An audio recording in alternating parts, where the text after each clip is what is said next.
What would you do if everything you thought was true about your life turned out to be a lie? Imagine coming home from work to find out the person you love, the one who promised you forever, has been betraying you behind your back. For months, maybe even years. This is the story of a man who trusted too deeply, a wife who thought she could lie, cheat, and manipulate without consequence, and a web of deception that spirals out of control. When the truth finally shatters the illusion, there's no going back. Masks fall, betrayal is exposed, and revenge becomes inevitable. Because sometimes, the most dangerous mistake someone can make is thinking they've already won. I'm writing this because I need to get it off my chest. Maybe sharing it with strangers on the internet will help me make sense of how my entire world imploded. It's like a damn train wreck, you don't know when it started. But when you realize it, it's already too late. I am 35, have been married to Rachel, F33, for 6 years. We have no kids. We both agreed early on that we wanted to focus on our careers and travel. I work in corporate sales, which means I'm on the road often, 2, sometimes 3 trips a month. Rachel works as a freelance graphic designer, which means her schedule is flexible. She's the type who thrives on attention, constantly uploading selfies, captions dripping with fake positivity. But I loved her energy, or at least I thought I did. I honestly thought we were good. Sure, we argued sometimes, but who doesn't? I figured we were just two passionate people who sometimes butted heads. What I didn't know was that while I was closing deals in other states, my wife was closing her legs around someone else. The first time I noticed something off was about 3 months ago. I came home from a trip to Dallas, exhausted but excited to spend the weekend with her. When I walked in the door, she was sitting on the couch, scrolling through her phone, barely acknowledging me. No. Welcome home. No hug, not even a smile. Hey, I said, dropping my suitcase. She barely looked up. Hey. How was your trip? Good. Tiring. I walked over to kiss her, and she turned her head slightly so my lips landed on her cheek. My gut twisted, but I brushed it off. Something wrong? I asked. No, Brian, she snapped, like I'd accused her of murder. I'm just tired.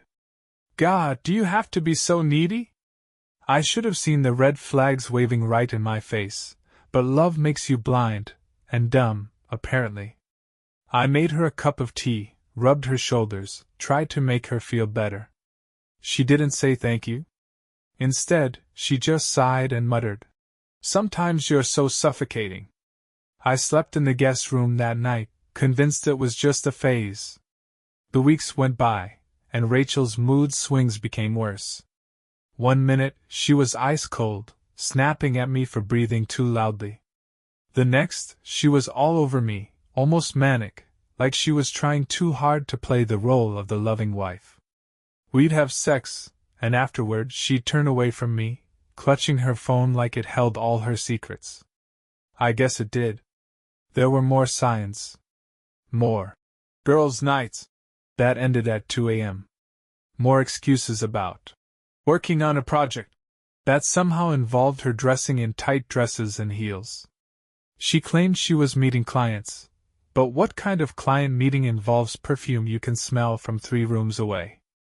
I'd ask her where she'd been, and her answers were always the same. Why do you care so much? Stop acting like a paranoid freak, Brian. I started to feel like maybe I was paranoid. Maybe I was the problem. I stopped asking questions. I buried myself in work, thinking if I just gave her space, things would get better. They didn't. A month ago, I came back from another trip, this time to Miami. I had closed a major deal and wanted to celebrate with Rachel. I picked up her favorite takeout, bought flowers, and came home early. The house was empty. I called her. No answer. I texted. Me, hey babe, where are you? Got dinner. Rachel, out with Jess. Don't wait up. Jess was her best friend. Or at least I thought she was. Later, I'd find out Jess hadn't seen Rachel in weeks. That night, I ate alone at the kitchen table, the flowers wilting beside me. I went to bed telling myself things would get better. They had to. One Friday morning, about 2 weeks ago, everything changed. I was packing my suitcase for a trip to Chicago when Rachel strolled into the bedroom, wearing nothing but a silk robe. Her eyes were bright, and she had that fake, sugary smile plastered on her face. "Leaving again?" she asked, her voice dripping with sarcasm. "It's work, Rachel. You know that." She rolled her eyes. "Of course. Because work is so important. More important than your wife?" I froze, the zipper of my suitcase half closed. "What's that supposed to mean?" She shrugged, walking over to the window and peering out. "Nothing. Just don't expect me to sit here waiting forever." It was the way she said it, so cold, so final. Like she had already made some decision I wasn't aware of. I should have confronted her right then. I should have cancelled the trip. But I didn't. I kissed her goodbye, got in my car, and drove to the airport, the pit in my stomach growing heavier by the mile. I came home 2 days later. My flight landed early, and I didn't bother texting Rachel. I wanted to surprise her. I wish I hadn't. Because the surprise was on me. Title: She thought she was smarter than me. Part 2. When my plane landed early, I felt a flicker of excitement. For the first time in weeks, I wanted to see Rachel. Maybe we could talk things out. Maybe I'd been imagining everything. I grabbed my bags, hailed a taxi, and gave the driver my address. We were halfway home when traffic came to a standstill. The street was jammed, horns blaring, drivers cursing. My taxi inched forward, and that's when I saw it. A yellow cab, parked a few cars ahead, windows fogged up like a bad cliché. I wasn't even paying attention at first. But then a figure moved inside, and my heart stopped. I squinted, leaning forward to get a better look. Through the condensation, I caught a glimpse of her. Dark hair, a familiar curve of her jawline, and the way her fingers clutched the back of someone's head. Rachel. My stomach twisted into a knot so tight I thought I'd puke. I blinked, hoping I was wrong. But then she leaned back, her face flushed, lips parted, eyes wild. Her robe was gone, replaced by a skimpy black dress bunched up around her hips. She threw her head back, laughing, and that's when I saw him. Some smug, tan-skinned douchebag with perfect hair and an even more perfect smirk. His hands were all over her, his mouth pressed against her neck. They weren't just making out. They were having sex. In broad daylight. In a taxi. My hands shook. My vision blurred with rage. The taxi driver must have noticed. "You okay, man?" he asked, glancing at me in the rearview mirror. "No," I whispered. "Stop the car." He did. I threw a few bills at him, not caring if I'd overpaid, and stepped out onto the street. My heart was pounding so hard I thought it would burst. I walked toward their cab, my fists clenched so tightly my nails dug into my palms.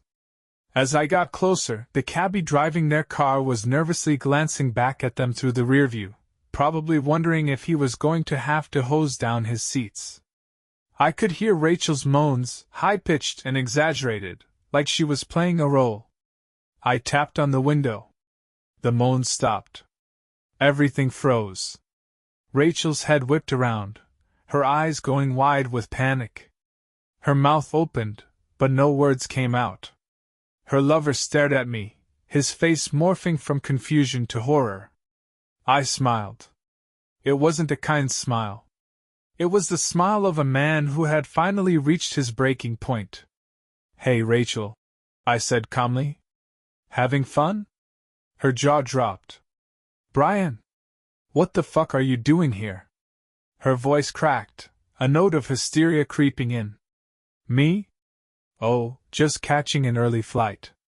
Guess I'm not the only one who came early today, huh?" I glanced at the guy, who was now scrambling to pull his pants up. Don't stop on my account. The cabbie turned around. Lady, you gotta get out. Rachel's face contorted with rage and panic. Fuck you, she screamed at the driver. Then she turned to me, eyes blazing. Brian, this isn't what it looks like. I laughed. I actually laughed. Are you serious right now? She shoved the guy off her and scrambled out of the cab, dress still askew. Her eyes darted around, her chest heaving. You shouldn't have come back early. She spat like I was the one in the wrong. I took a step back, disgust curling in my gut. That's what you have to say. Not I'm sorry? Not an explanation? Just more bullshit? Her eyes narrowed. You think you're so perfect, Brian? You're always gone. What did you expect me to do? Sit at home like some pathetic housewife? No, I said coldly. I expected you to be faithful. You know, like you promised when we got married. She rolled her eyes, a cruel smirk twisting her lips. Oh, grow up. You're boring, Brian. All you care about is work. I need excitement, passion, things you can't give me. I clenched my jaw. Her words were like acid, but I refused to let her see me break. So you fucked some random guy in a taxi? Classy. He's not random, she shot back. His name is Tyler, and at least he knows how to make me feel alive. Tyler, still standing awkwardly by the taxi, had the audacity to wave at me. Sorry, man. I almost laughed again. Get the hell out of here before I rearrange your face. He didn't need to be told twice. He bolted down the street, leaving Rachel standing there, disheveled and furious. She turned back to me, eyes wild. You're such a fucking loser, Brian. No wonder I had to find someone else. I took a deep breath, the rage boiling inside me. But instead of yelling, I just smiled. You know what, Rachel? You did me a favor. Her brow furrowed. What the hell does that mean? It means I'm done. We're done. I pulled my wedding ring off and tossed it at her feet. I'll be filing for divorce first thing Monday morning.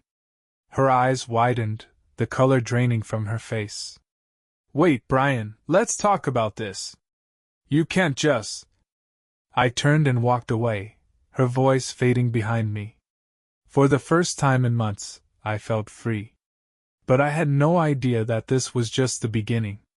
I walked away from Rachel, leaving her standing on the sidewalk like the shattered mess she was. My heart was pounding in my chest, but there was this strange, cold clarity washing over me. It was like the fog had lifted, and for the first time in months, I could see things exactly as they were. Rachel was a liar. A manipulative, selfish liar. And I was done.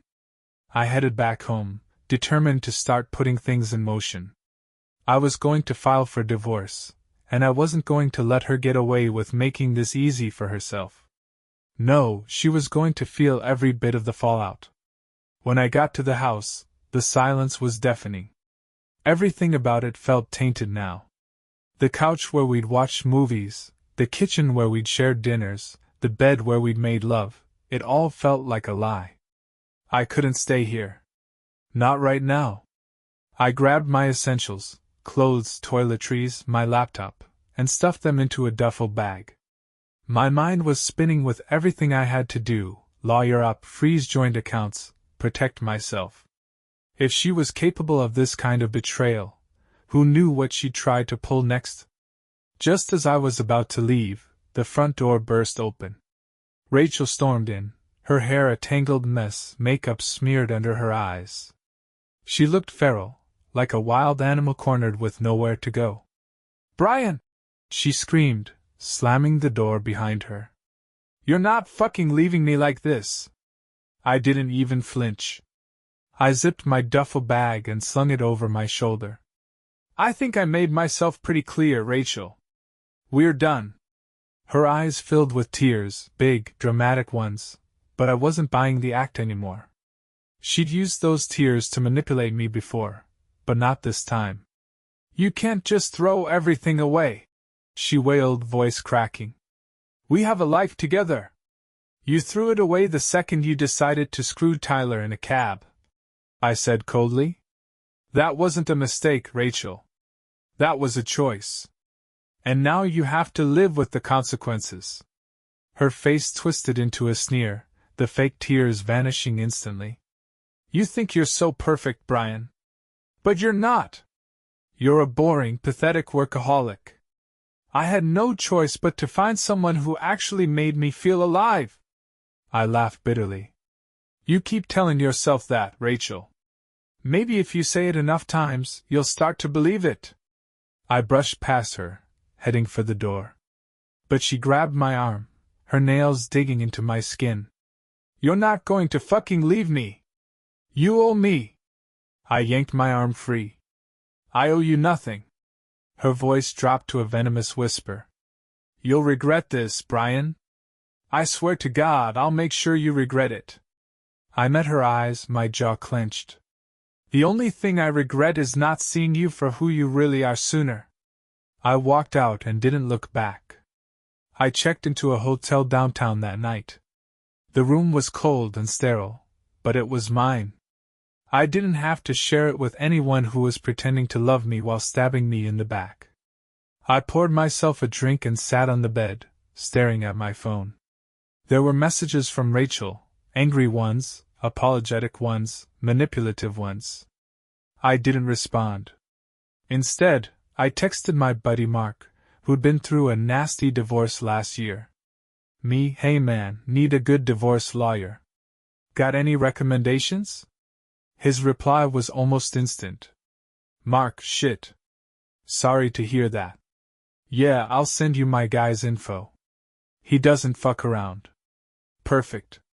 That's exactly what I needed.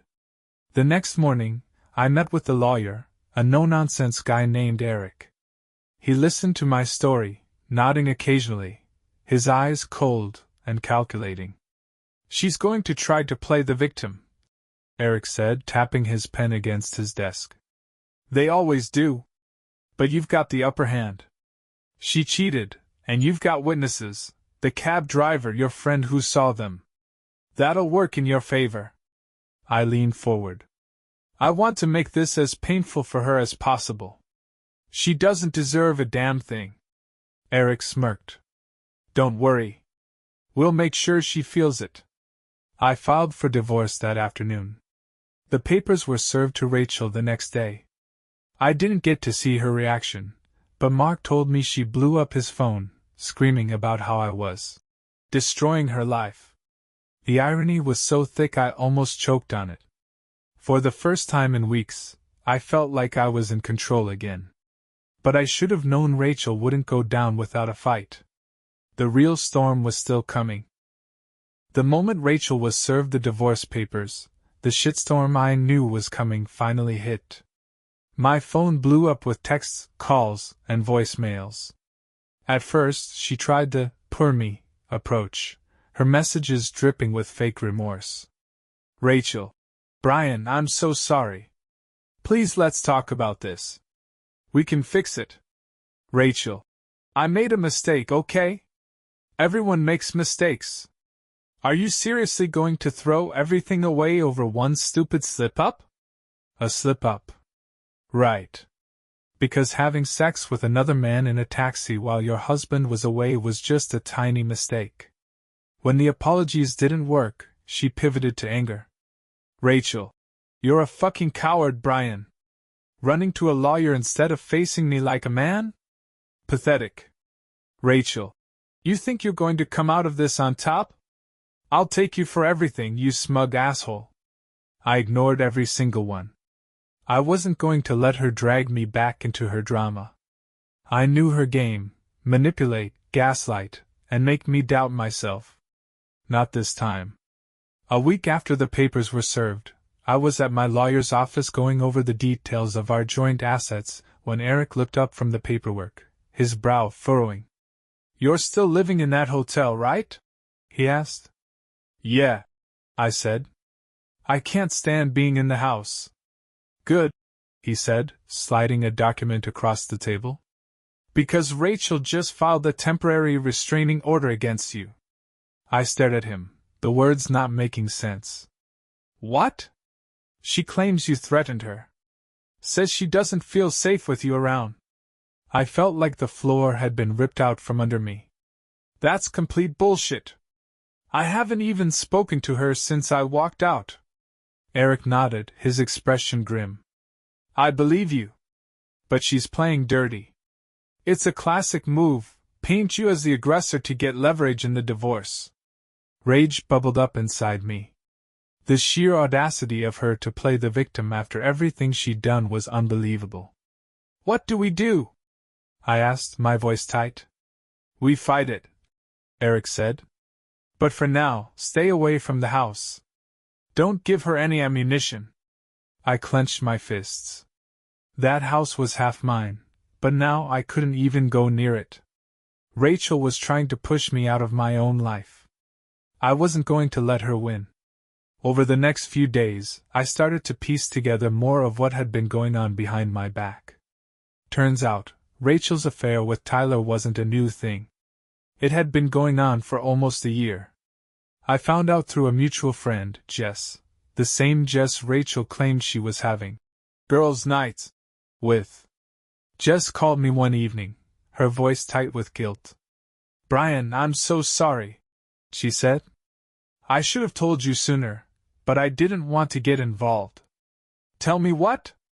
I asked, even though I knew. She wasn't with me those nights. She was with Tyler. They'd go out to bars, get drunk, and... Her voice trailed off. I swallowed hard, the betrayal cutting deeper than I thought possible. How long? Jess hesitated. I think about a year. Maybe longer. A year. While I was busting my ass at work, making sure we had a good life, Rachel was out screwing some loser behind my back. Thanks for telling me, Jess, I said, my voice hollow. There's more, she said. Rachel's been saying some crazy stuff. She's telling people you were abusive. That you were controlling and jealous. I almost laughed at the absurdity of it. She's setting me up. Yeah, Jess said softly. Watch your back, Brian. I hung up and sat in the hotel room, staring at the wall. My wife, the woman I'd loved, trusted, and built a life with, was trying to destroy me. She wasn't content just to betray me, she wanted to ruin me. But she underestimated me. I wasn't going to let her walk away from this unscathed. The next morning, Eric called with news. We've got a court date to contest the restraining order. It's in 2 weeks. Good, I said. Because I'm not letting her get away with this. Eric paused. There's something else. Rachel's trying to claim she needs spousal support. Says she can't support herself without your income. I felt a surge of bitter laughter rise in my throat. She's a freelance designer. She made decent money before we got married. She just stopped working because she didn't want to. Exactly, Eric said. We can fight this, but she's going to drag it out. She's hoping you'll cave and settle. She doesn't know who she's dealing with, I said quietly. I hung up the phone, my mind racing. If Rachel wanted a war, she was going to get one. I'd played the nice guy long enough. It was time to take the gloves off. That evening, I reached out to a private investigator. If Rachel was going to throw around lies and accusations, I needed ammo of my own. I wanted proof of her affair, proof of her manipulation, proof of everything. The PI, a no-nonsense woman named Claire, assured me she'd dig up whatever she could. People like her always leave a trail, she said. We'll find it. I hung up, feeling a grim sense of satisfaction. Rachel thought she was smarter than me, that she could lie, cheat, and tear me down without consequences. But she was about to learn just how wrong she was. 2 weeks felt like an eternity. Every day that passed, I was stuck in limbo, unable to return to my own house, fielding more of Rachel's venomous texts, and trying to stay sane while the woman who vowed to love me did everything she could to rip my life apart. The hotel room's four walls felt like a prison cell. But I wasn't just sitting around. Claire, the private investigator I hired, was on the case. And she was thorough. Every day, she fed me more breadcrumbs about Rachel's dirty little secrets, and the picture was getting clearer, and uglier, by the hour. It turned out Tyler wasn't the only guy Rachel had been seeing. He was just the latest in a string of affairs that went back years. Years of lies. Years of smiling to my face while sneaking around behind my back. I thought the betrayal couldn't cut any deeper, but every new revelation was like a fresh knife to the gut. One night, Claire sent me a folder filled with photos and screenshots of Rachel's texts. I poured myself a stiff drink and opened it, bracing for the worst. And the worst didn't disappoint. There were pictures of Rachel leaving motels, dressed in barely anything. Screenshots of explicit texts to not just Tyler, but 3 other men. She used words with them that I hadn't heard from her in years. Things she told me she didn't like anymore. But what really gutted me was a message she sent to one of them. Rachel, Brian's such a fucking idiot. He still thinks I love him. He's so easy to manipulate. I just have to cry a little, and he backs off. I clenched my jaw so hard I thought my teeth would crack. I wasn't angry anymore, not the kind of hot rage that burns out quickly. No, this was a cold, calculating fury. The kind that doesn't fade. The kind that demands justice.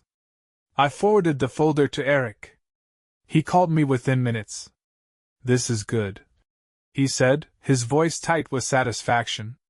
"This proves her infidelity beyond a doubt. We can use this to contest her spousal support claim and get the restraining order tossed out." "Perfect," I said, my voice cold. "Let's bury her." The court date arrived faster than I expected. I walked into the courtroom with Eric by my side, feeling like I was going into battle. I hadn't seen Rachel since the day she screamed at me in the hotel parking lot. She was already there, sitting at her lawyer's table. When she saw me, her eyes narrowed into slits. She looked polished, put together, a mask of fake innocence that made my stomach turn. Her lawyer stood up first, spinning a sob story that made me sound like a monster. "Your Honor, my client has been living in fear," her lawyer droned. "Mr. Carter has exhibited controlling, threatening behavior. Rachel just wants to feel safe." I almost laughed. The audacity was staggering. Eric stood up next, his expression calm and confident. "Your Honor, these accusations are baseless. In fact, we have evidence that not only disproves these claims but shows a pattern of manipulation and deceit on the part of Mrs. Carter." He handed the folder of evidence to the judge. I watched Rachel's face as the judge flipped through the photos, the screenshots of her explicit texts, the proof of her affairs. Her face went pale, her eyes widening in panic. Her mask was slipping. Her lawyer's voice faltered. "Your Honor, this evidence is irrelevant to the restraining order." The judge's gaze was cold. "It's entirely relevant if Mrs. Carter is using false accusations to gain leverage in a divorce proceeding. Mrs. Carter, do you have anything to say for yourself?" Rachel shot up, her chair screeching against the floor. "This is bullshit," she shouted, her voice cracking. "He's setting me up. He's trying to ruin my life." The judge's eyes narrowed. "Sit down, Mrs. Carter." She didn't. Her face twisted with fury, and she pointed a shaking finger at me. "You think you're so smart, Brian? You're a pathetic loser. You can't do this to me." Her lawyer was hissing at her to sit down, but she was too far gone. Her hysteria was on full display, her carefully crafted facade shattering in front of everyone. The judge's gavel came down hard. "Enough. The restraining order is denied. And Mrs. Carter, I suggest you get your affairs in order, pun intended." A ripple of laughter swept through the courtroom. Rachel's face burned crimson. I didn't smile. I just looked at her, my eyes cold and steady. She knew she'd lost. And I could see the realization dawning on her face. The game was over. Outside the courtroom, she cornered me. Her eyes were wild, desperate. "Brian, please," she whispered. "We can fix this. Don't let it end like this." I shook my head. "It ended the moment you decided to screw around, Rachel. I just finally caught up to the truth." Her face crumpled. But this time, I didn't feel an ounce of sympathy. She leaned in closer, her voice dropping to a venomous whisper. "You'll regret this. I swear you'll regret it." I met her gaze, unflinching. "No, Rachel. The only thing I regret is wasting so many years on you." I walked away, the weight on my shoulders finally lifting. She thought she was smarter than me. She thought she could lie, cheat, and destroy me without consequences. But now she was the one standing in the ruins of her own life. And I was free. I walked out of that courtroom feeling something I hadn't felt in months: relief. The air felt lighter, like I could finally breathe. But even as I left Rachel standing there, her face twisted in defeat, I knew it wasn't truly over. Not yet. People like Rachel don't just fade away quietly. They fight, they claw, they try to pull you down with them. I knew she had more tricks up her sleeve. The real question was, how low was she willing to go?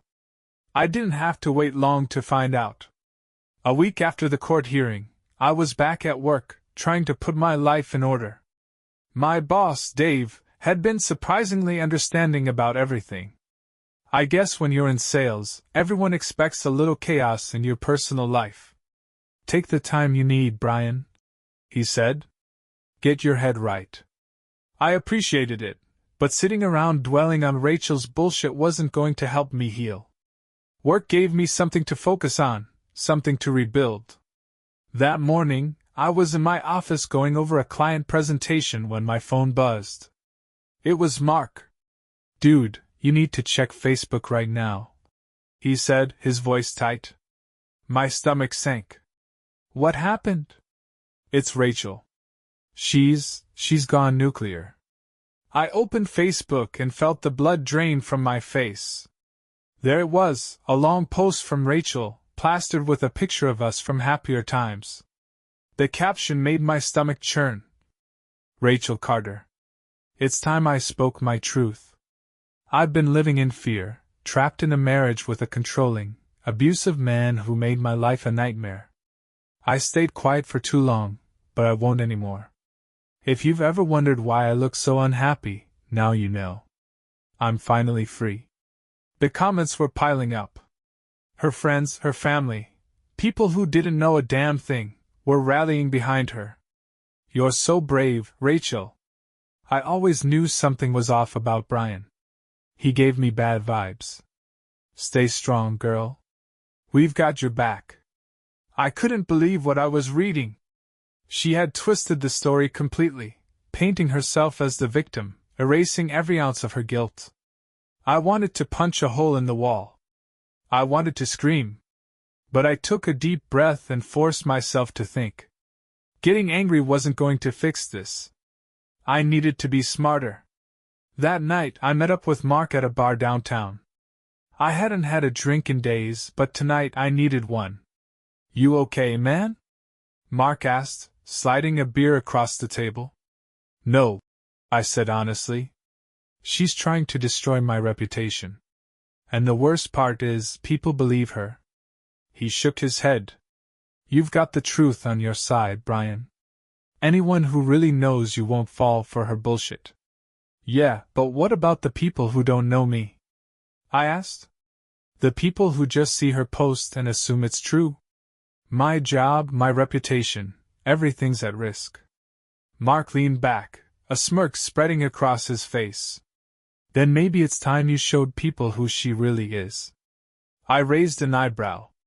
"What are you talking about? You have proof, right? The texts, the photos, the PI's report.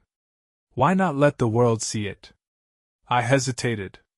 The idea of airing our dirty laundry made me sick. But why was I protecting her? Rachel sure as hell wasn't protecting me. She started this war, Mark said. It's only fair you finish it. The next day, I did it. I made my own post. Short, simple, and laced with cold, hard facts. Brian Carter. It's unfortunate that I have to do this publicly, but lies have a way of spreading if left unchecked. My wife, Rachel, has accused me of being abusive and controlling. This is not only false, but a deliberate attempt to ruin my life. Here are the facts. I attached screenshots of her messages to Tyler and the other men. Photos of her sneaking out of motels. The texts where she mocked me for being easy to manipulate. I ended the post with, "Believe what you want, but I won't let lies destroy me. The truth is here. Make up your own mind." I hit post and sat back, my heart pounding. The reaction was immediate. The likes, comments, and shares exploded. People who had supported Rachel started to backtrack, their comments disappearing or turning into apologies. Wow. I had no idea. "I'm so sorry, Brian. Rachel, this is disgusting. How could you lie like that? Guess we know who the real victim was." Rachel went radio silent. I knew she saw it. I knew she was fuming, but there was nothing she could do. The truth was out, and she couldn't spin it anymore. A few days later, my lawyer called. "Brian, you're not going to believe this," Eric said. "Rachel's lawyer just reached out. She wants to settle." I laughed, the sound bitter and hollow. "Of course she does. She knows she's screwed.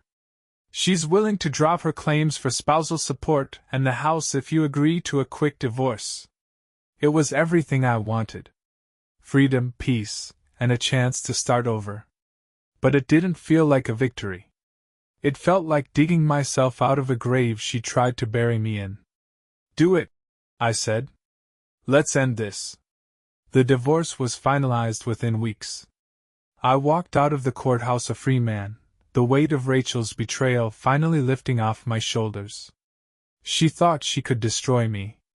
She thought her lies would bury the truth. But in the end, she buried herself. Walking out of that courthouse, the weight of the last few months settled on me like a lead blanket. The divorce was final. Rachel was out of my life. But there was no satisfaction, no sense of triumph. It felt more like dragging myself out of a wreckage than winning a fight. I was free, but I was also numb. Mark met me outside, leaning against his car, a knowing look on his face. "How does it feel?" "Like shit," I admitted. "But it's over." He nodded, clapping me on the back. "Let's get a drink. You need it." I didn't argue. We ended up at the same bar we always went to, a place that felt familiar in all the best ways. We slid into a booth, and Mark ordered a round of whiskey.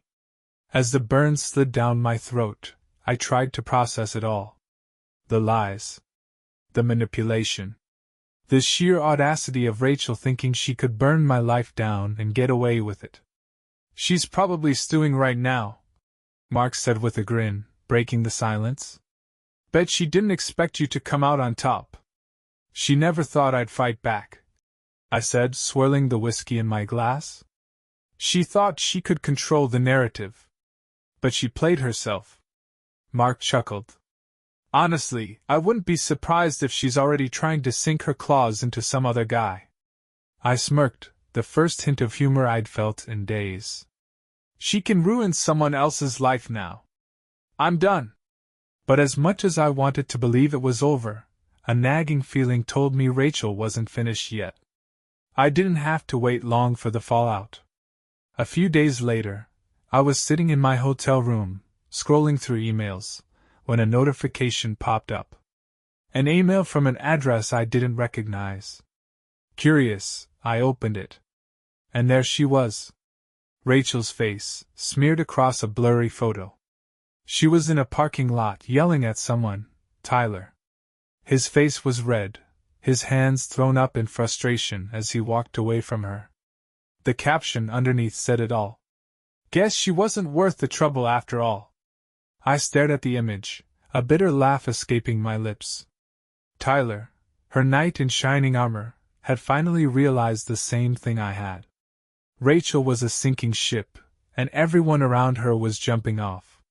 She was unraveling, and for once, I wasn't caught in the middle of it. But it didn't stop there. 2 days later, I got a call from Eric, my lawyer. "You're not going to believe this," he said. "Rachel just filed for bankruptcy." I nearly dropped my phone. "What?" "Apparently, she's racked up a mountain of debt. Credit cards, loans, you name it. She was living way beyond her means. And now that you're not there to bail her out, it's all crashing down." A wave of disbelief washed over me. For all the years we were married, I'd kept our finances in check, making sure we lived comfortably but within reason. I guess while I was busy trying to build a life, she was busy tearing it down behind my back. She thought she was untouchable, I muttered. Eric sighed. "She's learning the hard way that actions have consequences." For the first time, I felt a flicker of something close to satisfaction. Not because she was suffering, but because justice, real, undeniable justice, was finally catching up to her. That night, I went out for a walk. The city lights shimmered around me, the air crisp and cool. I stopped at a park bench and just breathed.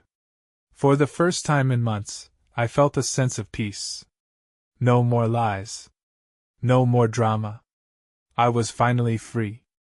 And as I sat there, watching the world go by, I realized something. Rachel's chaos didn't define me anymore. Her choices, her mistakes, they were hers to bear. My life was my own again, and I wasn't going to waste it. I stood up, ready to start over. She thought she was smarter than me. But in the end, the only person she outsmarted was herself. A week after the news of Rachel's bankruptcy, I finally moved out of the hotel and into a temporary apartment. It wasn't much, a small one-bedroom with bland beige walls and the kind of carpeting that had seen better days. But it was mine. No memories tainted by lies. No shadows of betrayal hanging over my head. I spent the first night unpacking, organizing, and for the first time in months, sleeping like a man who wasn't walking through a minefield. When I woke up the next morning, the sun was streaming through the window, and for a brief, glorious moment, I forgot about Rachel. Then my phone buzzed. An unknown number. I stared at it for a second before swiping to answer. "Hello? Brian, it's Jess." Rachel's old best friend. My stomach tensed. "Hey, Jess. What's up?" She sighed, the sound heavy with exhaustion. "I wasn't sure if I should call you, but you need to know what's going on." I rubbed my temples. "What did she do now?" "She's spiraling," Jess said. "Like really spiraling. She's been telling anyone who will listen that you ruined her life, that you're some kind of monster. But no one's buying it anymore." I leaned back against the couch, my fingers drumming against my thigh. "Why are you telling me this, Jess?" "Because I feel guilty," she admitted. "I should have told you about Tyler sooner. About everything sooner. I didn't want to get involved, but now I realize I let her drag you through hell." I took a deep breath. The anger I expected wasn't there. Instead, I just felt tired. "It's not your fault, Jess. Rachel played us all. There's more," she said hesitantly. "She's talking about leaving town. Said she can't handle being here anymore. Everyone knows what she did. She's a pariah." I closed my eyes. The woman who once prided herself on being the center of attention, on having everyone wrapped around her finger, was now running away because no one was buying her lies. "She's self-destructing," Jess continued. "And part of me thinks she's hoping you'll reach out, save her, stop her from hitting rock bottom." I laughed softly, a bitter edge to it. Not my job anymore. Good, Jess said firmly. It's time you focused on yourself. That conversation stuck with me. Jess was right. Rachel's implosion wasn't my problem anymore. For too long, I'd been tangled up in her chaos, trying to fix things, trying to keep the peace. And where did it get me? Standing in a courtroom, fighting for my own name. I decided it was time to reclaim my life. A few days later, Mark convinced me to go to a small gathering at his place. Nothing big, just a handful of friends, drinks, and maybe some laughter I hadn't allowed myself to feel in months. I wasn't exactly in a partying mood, but I owed it to myself to try. When I walked into Mark's backyard, the first thing I noticed was how normal it all felt. People chatting, the smell of grilled burgers in the air, music playing softly. I'd miss this. Being around people who didn't have an agenda. People who actually cared. Mark handed me a beer and grinned. See? The world didn't end. I chuckled. Feels like it did a few times. He clinked his bottle against mine. Well, you survived. That's what matters. I wandered around, making small talk, feeling the knots in my chest loosen with each passing minute. Then, as I was refilling my drink, someone caught my eye. A woman I didn't recognize standing by the fire pit, laughing at something Mark's wife said. Her smile was warm, genuine. She wasn't wearing anything flashy, just jeans and a loose sweater, but there was an effortless confidence about her. Mark's wife noticed me staring and waved me over. Brian! Come meet Emily. Emily turned, her eyes meeting mine. They were a soft shade of blue, but there was a spark in them, curiosity, maybe even a bit of mischief. Hi, she said, her smile widening. I've heard a lot about you. I raised an eyebrow, glancing at Mark's wife. All good things, I hope. Mostly, Emily teased. Though I'm starting to think you might be more interesting than I was led to believe. Something in her tone made me laugh. A real, unforced laugh. It felt good. We talked for the rest of the night. Nothing deep, nothing complicated. Just two people having a conversation. It was easy in a way I hadn't experienced in years. When I finally left, I felt a small ember of hope flicker to life.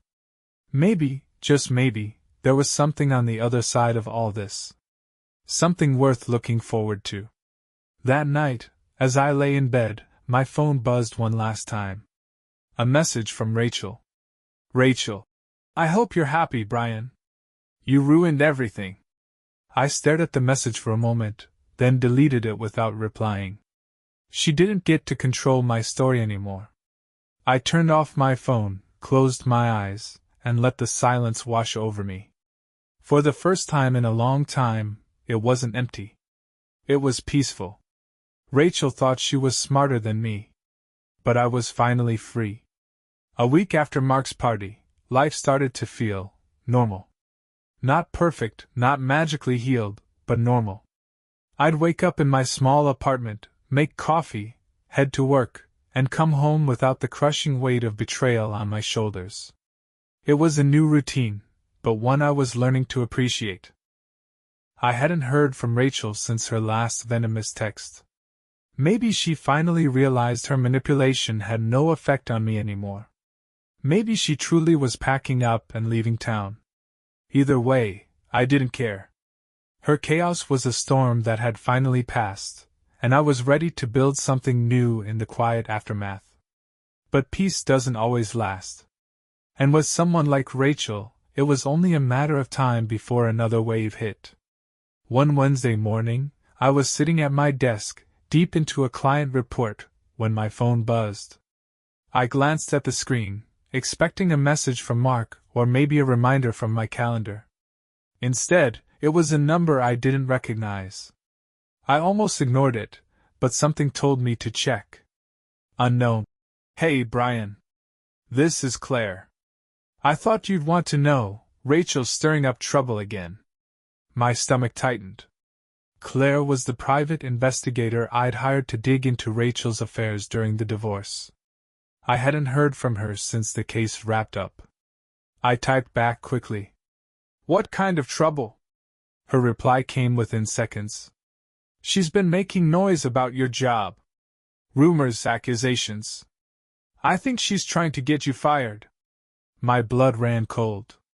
Of course she was. Rachel couldn't win in court, couldn't win in the public eye, so now she was going after the one thing she thought could still hurt me, my career. The career that had funded her lifestyle, the career she used to complain kept me too busy for her. I took a deep breath, forcing myself to stay calm. How do you know? Claire's response was swift. I've got contacts. She's been talking to a few people in your industry, spreading lies that you were abusive, that you mistreated clients. It's a long shot, but if she finds someone gullible enough, it could stick. A sick feeling settled in my gut. I couldn't let this happen. I'd worked too hard to let Rachel's bitterness destroy everything I had left. That afternoon, I scheduled a meeting with my boss, Dave. He'd been supportive throughout the divorce, but I needed to get ahead of this. I wasn't going to let Rachel blindside me again. Dave was in his office, staring at a spreadsheet when I walked in. He looked up, his expression immediately shifting to concern. Hey, Brian. Everything okay? I sat down, my hands steady even though my heart was racing. Not exactly. I need to talk to you about something. He leaned back in his chair. Shoot. I took a deep breath. It's about Rachel. She's trying to sabotage me. She's spreading rumors, telling people I was abusive, that I'm unethical with clients. His eyes narrowed. Are you serious? Yeah, I said, my voice tight. It's all bullshit, but I wanted you to hear it from me first. I've worked my ass off for this company, Dave. You know me. You know that's not who I am. He nodded slowly, his jaw clenched. Brian, you don't have to worry. I know what kind of man you are. Hell, everyone here does. Rachel can scream into the void all she wants. It's not going to change the facts. Relief washed over me, so sudden and overwhelming that I almost choked on it. Thanks, Dave.